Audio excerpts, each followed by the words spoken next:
If you haven't figured out already, the new season is here. That whole 12-4 record, that whole schedule, those 3 or 4 months, forget about it. This is where the real season starts. Welcome into another postseason edition of the Strictly Stripes podcast. Muhammad Ahmad and Andrew Gillis bringing you your daily dose of all things Strictly Stripes. Mike Neislick has the day off, and really one of the biggest things looking at this, are we going to see the former MVP? Are we going to see the dirty bird, the one that flocks above everyone, Lamar Jackson? Signs seem to be pointing against that, as Adam Schefter from ESPN and NFL Network's Ian Rappaport have pretty much made it plainly that he doesn't appear ready for this Sunday. He did not practice Wednesday. We're saying this on a Wednesday. I'd be amazed if he practices much, if at all, later this week. It's also not looking so good for Tyler Huntley. He was present in practice for the media viewing portion, but he was not throwing, which is another concern because he's with, I believe it's tendonitis in his shoulder, which is why they put Anthony Brown in to start on Sunday last week when these teams played less than a week ago, really 4 days ago. So, we talked about it at post-game, Andrew. We talked about it on Tuesday, Monday going into Tuesday. The Ravens' offense was a little vanilla. I think that was one thing that stood out. They had some good plays, obviously, with like Isaiah Likely, for example, because they really have no wide receivers right now. But, you've got no Lamar. You've got no Tyler. Is this pretty much like, can we just can this game and say, all right, Bengals by however much, on to the next one? Or are we just jumping to conclusions here? Yeah, that's jumping to a big conclusion. First off, I think it's jumping to a conclusion to say that Tyler Huntley is not going to play. He was held out of practice in terms of the throwing portion that the media saw out there. But as soon as the doors close, they might be throwing him in, and he might be, doing his, mostly full allotment of work. So we'll have to kind of see how the week progresses with Huntley. But again, it's a unique week because I don't think you can look at the Ravens as the threat that they might have been a month and a half ago. You're talking about a team that doesn't have Lamar Jackson, and when he's not in the lineup, that's obviously a huge loss. But Gus Edwards is in concussion protocol. One of their cornerbacks who actually he got sick over the weekend, and he was in the hospital. Brandon Stevens, he was out of practice today due to an illness. There are a few other guys that are kind of fighting through some stuff. So, it's not the team that you would expect.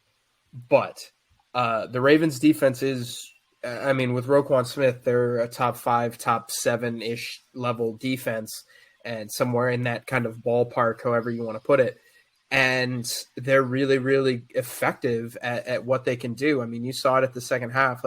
The Bengals kind of had trouble moving the ball. Now, I think that they kind of kept some things vanilla. I think the Ravens did as well, kind of understanding, okay, the Patriots are losing. This is the way that this is probably going to go. We're probably going to be back here in a week. So to me, I think you're really going to get the Ravens' best effort, obviously, because it's a playoff game. But the Bengals just beat them. You've got kind of all these comments, Jamar Chase talking about, the extra shoves that he gets from Roquan Smith and all of that. The Ravens are going to be fired up. And if you're the Ravens, you have to look at this, objectively. In the last 6 weeks, you've scored 10, 16, 3, 17, 13, and 16 points. They're not going to show up to the playoff game and say, okay, well, whatever works is we'll try and figure it out. They're going to have some stuff drawn up. Whether or not it's going to work, I don't know. But if I were the Bengals, I'd be on high alert this week for trick plays, for fake punts, for all that kind of stuff to try and flip the field, take possessions out of Joe Burrow's hands, and keep the Ravens offense on the field, because they haven't really been able to produce. So I think this game is going to be closer than it is. We'll talk about predictions on Friday. But the line is at 8.5 right now, and I would not, even if Anthony Brown starts, I think 8.5 is too many. Yeah, I mean, obviously, offensively, they're very banged up to say the least. I mean, you mentioned Gus Edwards, who had a head injury against the Bengals. He left that game early Sunday. A big one I saw on their injury report is Ronnie Stanley, their best lineman. He did not practice. I did forgot what the injury was or what the condition was, but he did not practice. That'll be something to monitor in the week without declaring anything, obviously. And I don't say this to declare like, oh, Lamar's not going to play or Tyler's not going to play. You're right. I don't mean to jump the gun. I just mean to say that it's not looking good for either one. It definitely, we could almost certainly say we're probably not going to see Lamar. Like it sounds 80% sure we're not. Tyler Huntley, I don't want to say it's a toss-up because like you said, he practiced, but he didn't throw. Maybe he'll throw tomorrow and Friday, and John Harbaugh will just kind of make a decision game time. Like that could be a game time decision. So like I don't want to jump to that, but the one thing that's interesting to me is I've heard this kind of in the Bengals locker room, and I've heard this, amongst people kind of talking about what's going to happen if, we don't see Lamar or if we don't see Lamar, but we see Tyler Huntley. Like Lou Anarumo said this, Mike Hilton said this, and it's that, he's kind of a Lamar light. But you listed out the numbers of like their scoring. They're not good. I mean, I guess Lamar Light isn't like even 60% of Lamar, but like how Lamar Light is Tyler Huntley. Like, I'm not saying you should sleep on this guy by no means because they're in the playoffs for a reason, but is he really Lamar Light? I don't know if I agree with that. No, I mean he throws for almost 70 yards fewer per game. Yeah. His quarterback rating's lower, his QBR is lower. He throws the ball quote unquote more efficiently. He has a better completion percentage than Lamar, but he also throws more picks in terms of percentage of his throws. Throws less touchdowns. Net yards per attempt is lower. Adjusted yards per attempt is lower. Yards per completion is lower. But really, where you see the difference is in what they can do running the ball. Lamar Jackson, he was averaging over 60 yards a carry, or 60 yards a game, 6.8 yards a carry, whereas Tyler Huntley was just down at 22. So you're talking a 40-yard difference. So basically you're talking like a 70-yard difference in passing and like a 40-yard difference in running. That's not exactly what you want. Tyler just doesn't have the juice that Lamar does. And I think that is what, and obviously we don't cover the Ravens, so it's made it kind of hard to kind of see what's going on. But I think that is kind of what's made this injury thing kind of last, because who knows? I mean, who knows what his knee looks like just to the naked eye? Who knows what it looks like structurally right now? But the things that make Lamar Jackson unique and the things that make him one of the most special players in the National Football League is what he can do with his legs and what he can do moving around and kind of how he directs the offense. It's truly an 11-man game. I think DJ Reader said that. It's truly an 11-man rushing attack. When you don't have Lamar, that changes, and Lamar obviously is a more efficient thrower than Huntley. So, yeah, I mean, I guess in the same way that Tyler Huntley's not afraid to run the ball, that he's Lamar light, but I just Lamar is on such a different plane of athleticism and talent as a quarterback that I don't even consider that a comparison. I mean, this is going to sound kind of harsh, but like if you want to get into real comparisons, other than the term quote unquote Lamar light, I think of Malik Willis when I think of Tyler Huntley. Like you probably saw that game when the Titans played Kansas City on Sunday Night Football, and Malik was just running around, not knowing where to throw the ball. Like, I don't know if he's that bad. Like, I'll give Tyler some credit, but like, I think more of Malik Willis before I think of Lamar. Like, I'm sorry to say that, and I'm not saying that means that Lou Anarumo's job is going to be easy on Sunday, because I mean, this is John Harbaugh you're going against. You got the trick plays, you got things that they probably haven't seen before, even on film, because like that's just kind of what the playoffs are like, especially with a guy like Harbaugh. You know him better than me, but I mean, let's kind of narrow it down though. Let's say we're in the worst case scenario for the Ravens, where certainly no Lamar Jackson and definitely no Tyler Huntley. You're left with Anthony Brown, who that game Sunday against the Bengals, that was his first ever career start. Brett Hundley, who has been on their practice squad twice this season. Well, he was on the practice squad in the summer, was released, was on the Saints for like not even a month, came back last month. So he's on their practice squad. They probably could call him up this weekend, depending on what happens with the other two. But I mean, Brett Hundley's on his sixth team in 6 seasons and his second stint with the Ravens in less than a year. I think it's a very bleak situation when you look at that, but as vanilla as the Ravens were with Anthony Brown, and as much as they probably kept some cards to their vest because it was just kind of a Week 18 game where, they were just fighting for a coin toss, like, is there maybe something from Anthony Brown that we're just not seeing, that maybe we're just like trashing on him right now, and he's just listening to this, and on Sunday he's going to come out and say, what was that? And he just pulls something just out of the bag where we're just like, what just happened? Like, what do you think? Are we just fooling ourselves? No, I mean, you're talking about a guy who threw 44 passes, which was 39 more than he had ever thrown in the NFL entering Sunday. He was an undrafted guy who has played in 2 games. Like, to me, this isn't really a situation where you can expect a ton out of a guy like Anthony Brown. Like, if Anthony Brown does start for the Ravens, that is very much a don't screw up situation. Basically, if you tell Anthony, if you throw 2 picks, we're going to get our asses handed to us. Like, it's not that. To me, like, this is, if Anthony Brown's the quarterback, you really need some turnovers on defense. You maybe need a special teams or a defensive score or a turnover that puts you in good scoring position. Like, you need things to go your way. You need J.K. Dobbins to rush for 100 yards. Whatever it is, you kind of need some other stuff to happen. Obviously, with Tyler Huntley, Huntley came in 2020. So he's been with the Ravens for 3 years. So you kind of you feel more comfortable with Huntley, just kind of giving him more than you would Anthony Brown, just because Huntley's been there. Huntley's kind of, he's played games. He started games last year. He played in games in 2020. If Huntley plays, you're not going to feel like you have a guy starting who, might freak out in the moment. Anthony Brown, who knows? I mean, he started 1 NFL game, and now you're going to turn around and ask him to start a playoff game. Like, that's a lot to ask of a guy.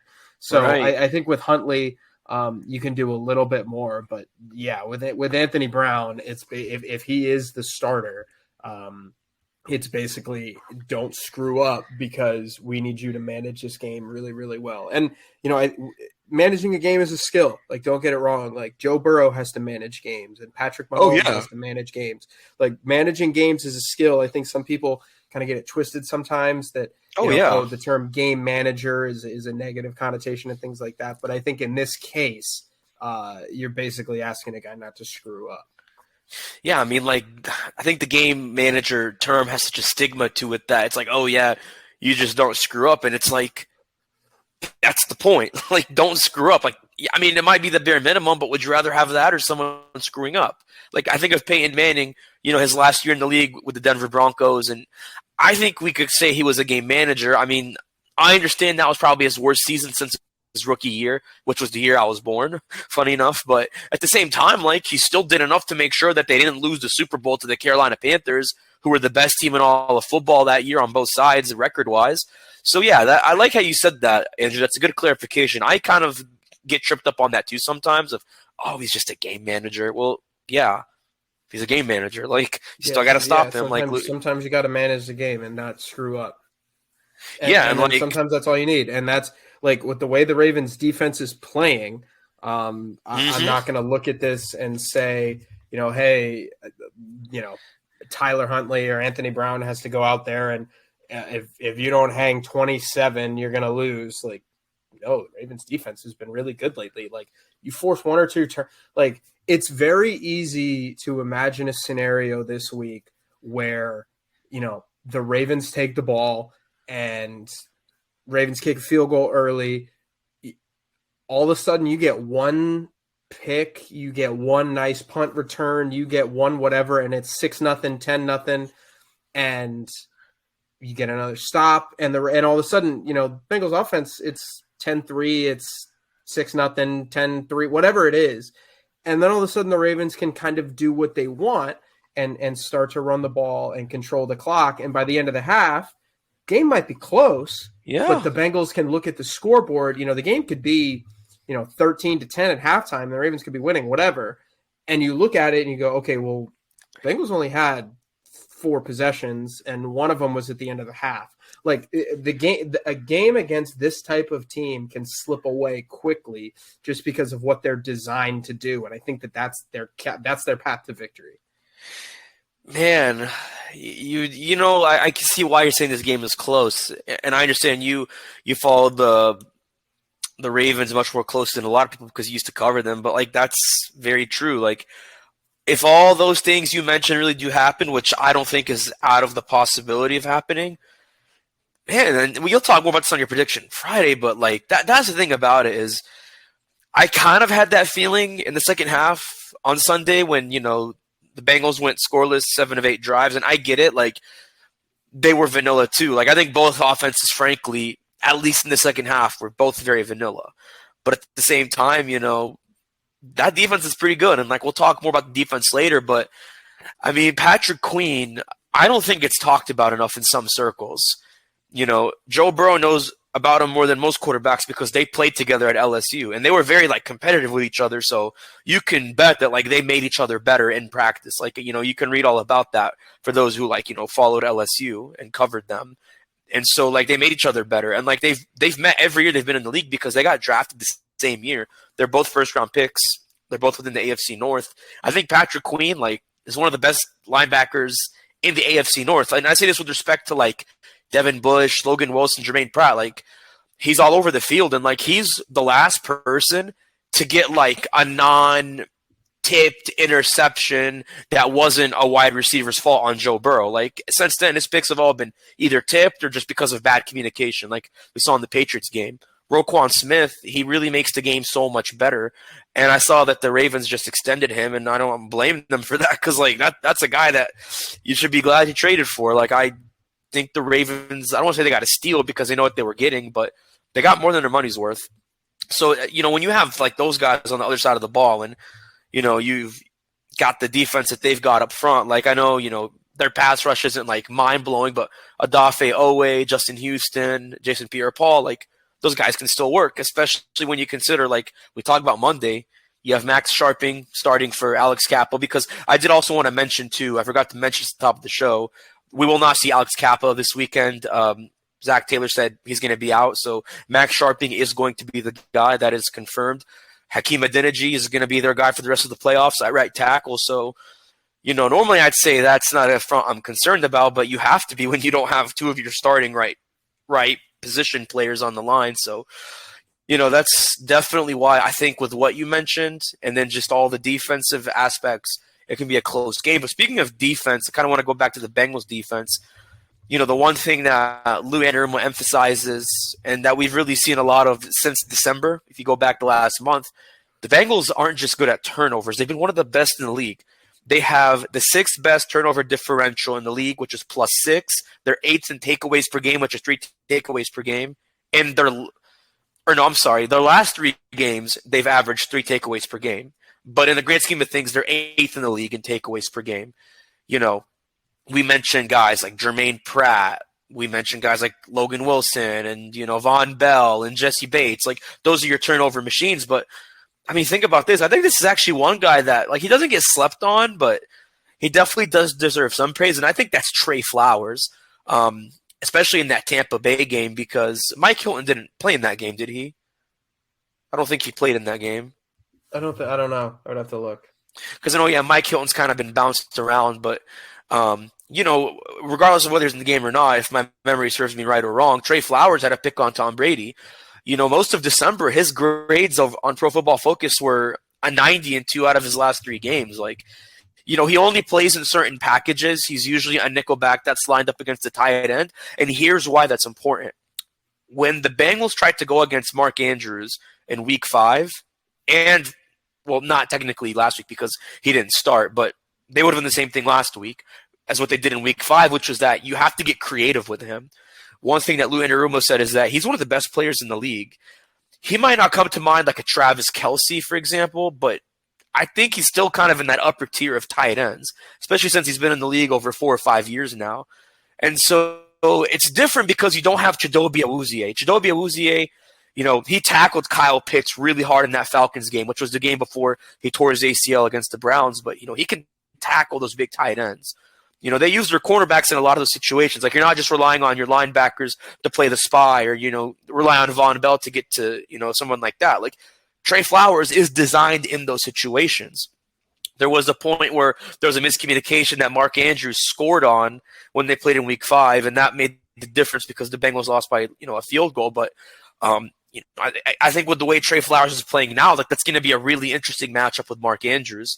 And I think his role is going to expand even more in that sense because you don't have Chidobe Awuzie. You have Eli Apple and you have Cam Taylor-Britt. They're going to be busy all day Sunday. But I do think that, like, you have to put a lot on the plate of Trey Flowers in that sense with Mark Andrews. So kind of 2 parts here. Like, the matchup with Mark Andrews, like, if you're going against him, what sticks out to you? And on top of that, why are you confident that the Bengals can show why they're top 10 in the league in, takeaways per game and turnover differential? Well, I mean, the thing that would scare me about Mark Andrews is that he's got kind of an innate ability to get open. I mean, the Ravens don't really throw the ball as much as they did when Lamar Jackson was in the lineup as compared to Tyler Huntley. I mean, you kind of look at the splits at the beginning of the year. He went over 100 yards a couple times. He was getting more than 10 targets a game in the last couple of weeks. Really hasn't done that. I know he's kind of been hurt in some of those matchups. He got hurt in Tampa Bay. I think it was his shoulder. So he's kind of fought through some stuff this year. Their passing attack is obviously not what it was, but yeah, I mean, he is one of the best tight ends in the sport. When he really gets moving and when he gets open, I think, the way that he's able to find seams in the middle of the field has always been really impressive to me. He and Lamar Jackson kind of had a pretty unique connection in that way. So for me, that is going to be the thing that Mark Andrews does so well, because when he gets over the middle, it really makes it difficult to kind of have to focus on him and then also defend the edge. The Ravens, I think you could kind of poke holes at what they've built. I think you could kind of say that, they didn't do this correctly, or they didn't do this correctly in terms of roster building. But what they did do was they leaned into it, and they're gonna try and get the ball to Mark Andrews. Like, this is one of those games where if you're gonna go down swinging, you're gonna go down with Mark Andrews as your biggest bat. So that's a problem. I mean, the thing that would kind of make me confident if I was the Bengals is that I'm not sure how many guys on that team scare me. Mark Andrews, he had 8 catches for 89 yards and a touchdown in that first matchup. And I think they ran some kind of drag.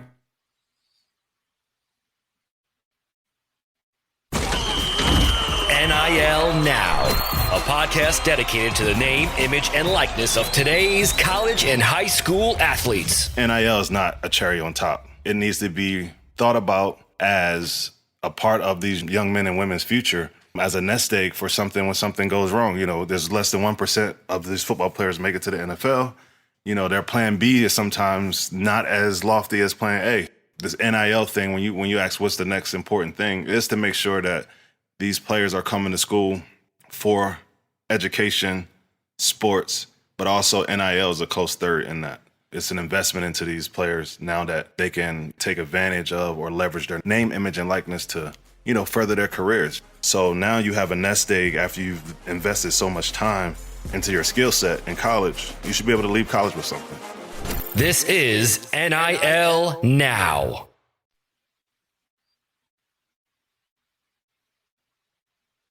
Kind of the concern, because they didn't have J.K. Dobbins in that game either. Exactly. Excuse me, not J.K. Dobbins. They did have J.K. Dobbins. Excuse me. I meant Rashad Bateman. They didn't have Rashad Bateman. They didn't have Bateman, their number one receiver. So they're not going to have Bateman obviously on Sunday. Their receiving core is still kind of up in the air. So to me, that's the problem of Mark Andrews. But I just don't know how many players in that passing attack truly scare me if I'm the Bengals defense. And I mean, to your point, like, there is some truth to that because, like, you don't have Chidobe Awuzie. Like, if you did, I'd say, let me push back a little bit, because I would be honest with you. If Chidobe Awuzie did not tear his ACL and end the season, I think he'd be a Pro Bowler. Like, he was the best cornerback in man coverage this season. And I'm not just talking PFF grades. Like, if you just watch the film and you talk to other people, like, you're talking, like, Jalen Ramsey territory. Like, Jalen Ramsey's that elite echelon. Like, you talk about an Aaron Donald, or a Jalen Ramsey who funded from the same team. Like, Chidobe Awuzie is not there per se, but, like, he's getting there. And he's showing why, maybe he was slept on in Dallas and why he kind of fell under the radar until he came to Cincinnati last year. Because I think last year he was the best cornerback not named Jalen Ramsey. I think this year would have been the same thing if he didn't get hurt. And I think if you want to use even that sample size of games he played, there's an argument to be made there. But I mean, but at the same time, like, what do you think of Jesse Bates though and Von Bell? Because, like, we've talked about the ascension of Von Bell. I know Bates kind of had like an easy pick because Brown just kind of threw a softball to him. But you don't think maybe like Jesse Bates or Von Bell like are playing better than they did against the Ravens in Week 5? Because I think the defense has always been good, but like those two guys, the safeties, Bell and Bates, have really elevated their play since like December. Yeah, well, I mean, we've kind of talked about this before. I think one of the things that really kind of makes this Bengals defense unique is that you don't have a Sauce Gardner, you don't have a Patrick Surtain or Jalen Ramsey or a Patrick Peterson or a Marlon Humphrey or whoever back on the back end. You don't have some of these guys, truly all-pro game-breaking players. And I don't mean that as a diss to Jesse Bates or Von Bell. You can kind of look at some of the things that, other top safeties around the league do, like a Minkah Fitzpatrick in Pittsburgh or a Tyrann Mathieu in New Orleans, or an Antoine Winfield in Tampa. You can kind of go down the line and say, like, okay, here's what some of the best safeties in the league do. Here's what the best corners in the league do. Like, I don't know if I would go as far as you did with the Awuzie, but the unique thing to me about the safeties, since you asked about them specifically, is with Vaughn and Jesse, they're really good in a tandem together. They can really kind of work off of each other well, and they play the system well. They do things in a manner that kind of allows the entire defense to play well and the entire defense to function well. So to me, that's the most impressive part, is that, the Bengals defense has kind of showed the flashes that it has. And again, like, no disrespect to any guys on the defense, because they're all pretty good. You just don't have that he's the best player in his position, on defense. You could make that case with a few of the guys on offense. You can on defense, but their defense has played pretty well so far this season, and actually into the playoffs. Well, on that note, you mentioned defensive players and superstars. When we come back, we're going to kind of look back at the regular season and see who some of the best, if not the best, defensive player on the Bengals was or is, and we're going to kind of do some more MVP odds since we are past the regular season. We're going to kind of put a bow on that, but stay with us. We'll have all that on the Strictly Stripes podcast. Hey, thanks for staying with us on the Strictly Stripes podcast. So, Andrew, if you remember during the bye week, since it was like week 9, right in the middle of the season, being 18 weeks now, you and Mike did our kind of mid-season awards. So I want to do kind of our regular season awards.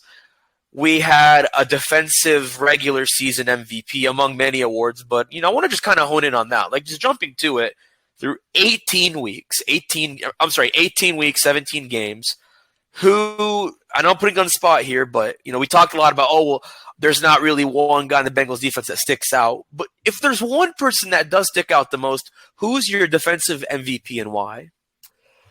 Oh, that's hard. I got you twisting your words now.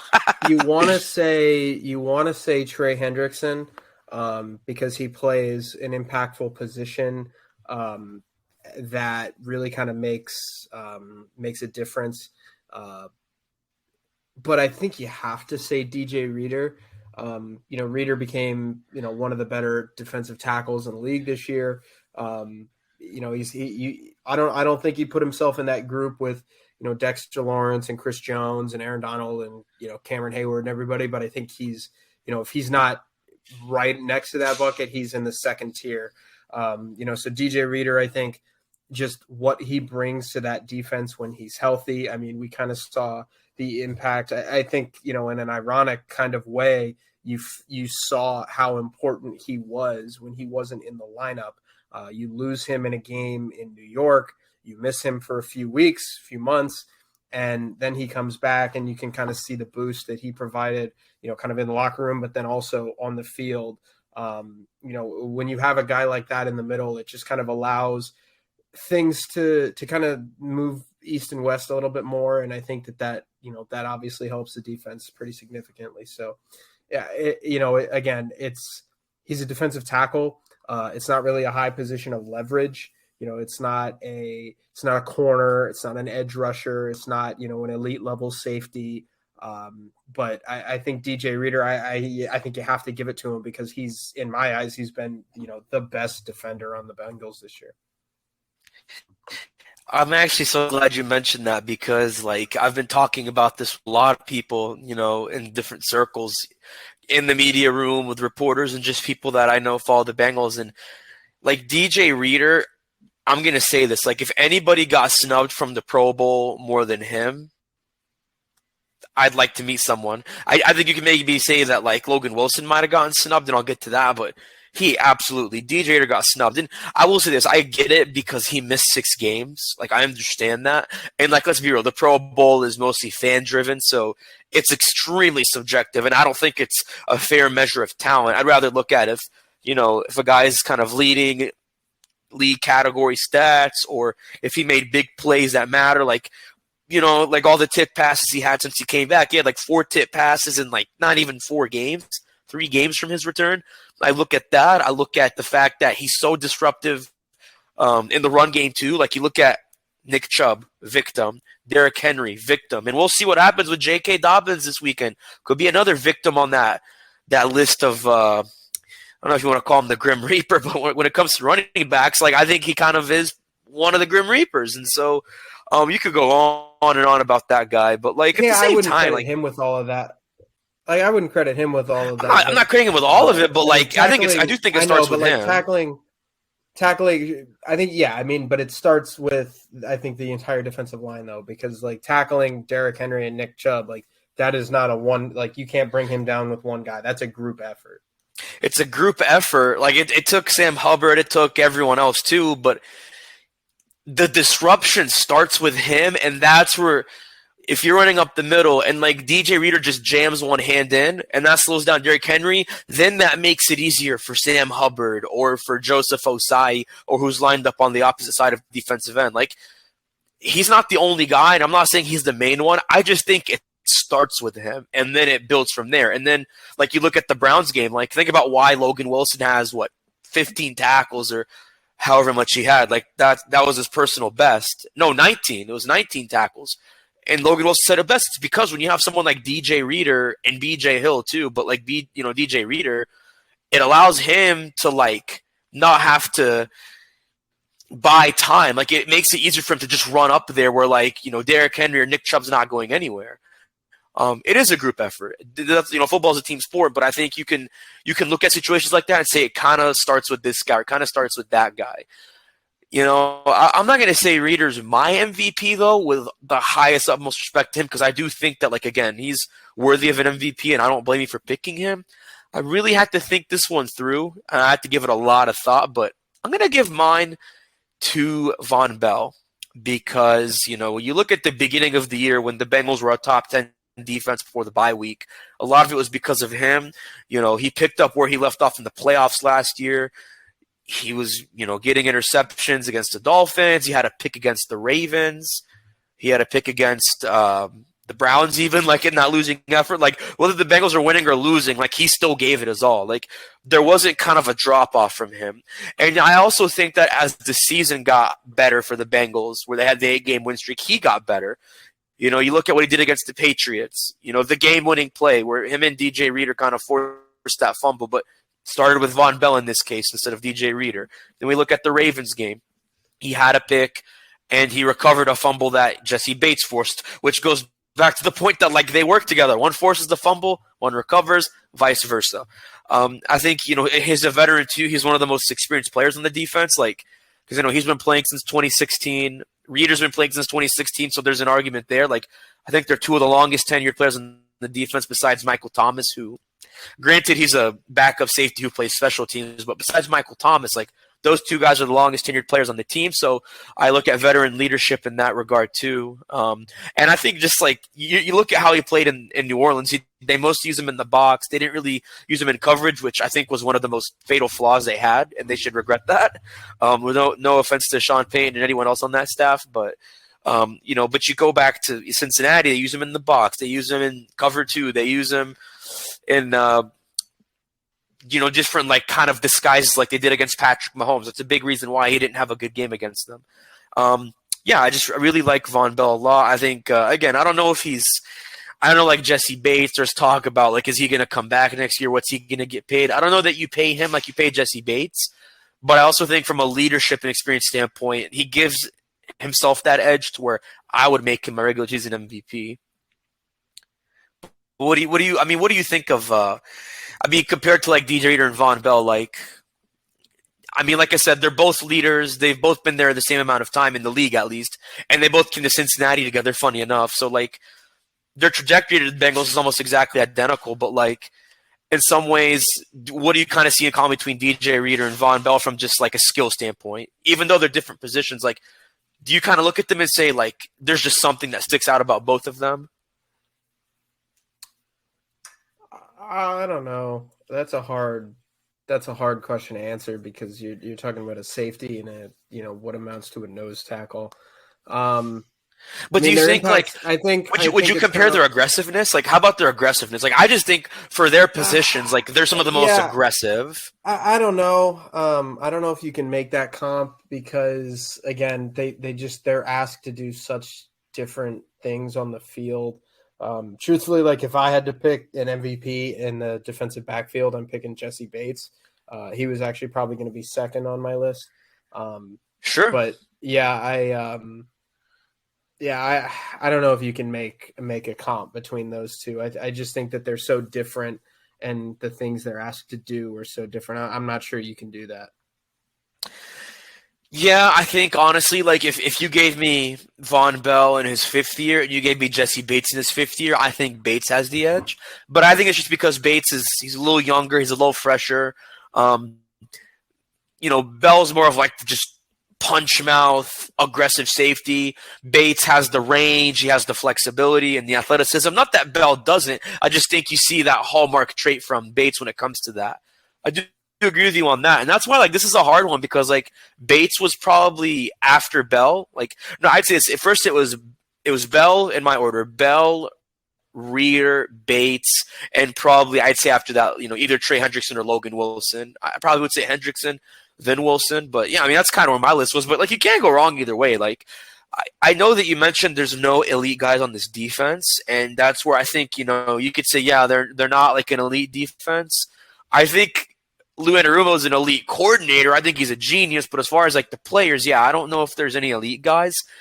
But I also think that like there's a level of respect that should come from that because what does it say that you don't have an Aaron Donald or a Minka Fitzpatrick or a Jair Alexander or any of these guys that are getting paid because they're really good? Like you don't have those guys, but just the games and the performances and the moments that might not stick out to some people should because like there's a reason why they won 8 straight. It's not just because you're letting Joe Burrow cook and you have Jamar Chase and T. Higgins. It's because you got guys on the other side of that who gave some of those guys, like I mentioned, Mahomes, Henry, Chubb, some of their worst games of the year. Matter of fact, going back to Lamar Jackson, since we're talking about the Ravens, like I know Jackson had that game-winning drive, which is the one drive that they all regret the most. But up until that drive, in Week 5, they played really good. Like, if the Ravens lost that game, that's one of the Bengals' best performances of the year. Like, you just contained an MVP quarterback to one of his like least memorable games up to that point in the year. I know he's had some not so good games since then, but I think something is to be said there, and that's why like you can make the arguments like we made on Monday for Lou Anarumo being a potential head coach in the future.